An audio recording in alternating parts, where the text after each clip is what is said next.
अगर आप भी चाहते हैं नए वीडियो एवं नए ऑडियो देखने एवं सुनने के लिए तो हमारे गोल्ड स्टूडियो चैनल को सब्सक्राइब जरूर करें एवं बेल आइकन दबाना ना भूलें।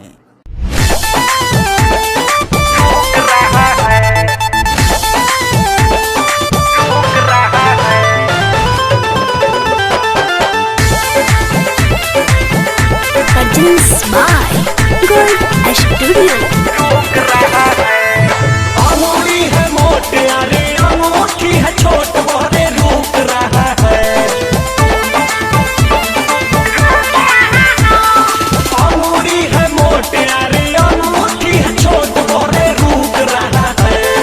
धीरे धीरे